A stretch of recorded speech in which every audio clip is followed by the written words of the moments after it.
how you get around the technical filtering and blocking is actually a technical solution. So there is a long history of journalists and citizens accessing filtered content or blocked content through virtual private networks and proxy servers and other mechanisms. There are technology tools that you can use that sort of either mask your IP address, make it look like you're not in that country but coming from another country.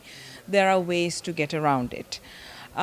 This depends on the user community, including journalists, knowing how to do these things.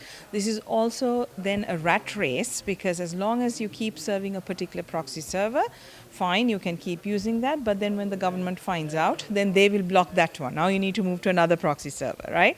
So with a lot of journalists, and citizens who want to access content, it's knowing a list of proxy servers that are actually working at the current time. So it is a awareness and education challenge more than anything else.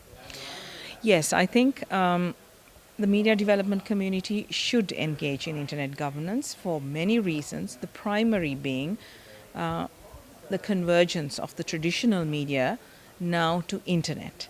And if you think about traditional media, it was about truth, information, eyeballs, that is an audience to read that, and economics, making money. All of that is now moving to online platforms. More of the advertising money is moving online than offline. I mean, still offline is pretty big, but it's moving online. More of the people and their attention is moving to digital platforms, and more of the content is moving to digital platforms. So there's no question they should engage. And there really is an opportunity to engage, because if you look at the developing countries, the global south, there's a lot of attention paid to getting people online.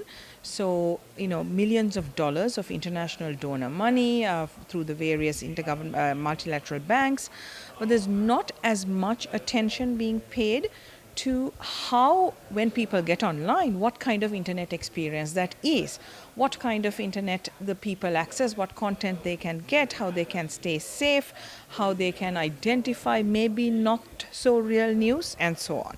So this is the opportunity for the media development community to enter the internet governance space. Now, the internet is not just about media. There's a lot of economics and in going on in the internet, right? People making a living, but there's a whole lot related to content. Who can access? What are the rules around it? Whose privacy should be protected? What are the platforms liable for? So, a media company that relies on Facebook to disseminate its news messages, suddenly when Facebook changes its pages policy, can actually go out of business. Or when a government blocks Facebook or certain other websites, can go out of business. So there's, I think in my mind, multiple arguments for why the media development community should engage in this debate.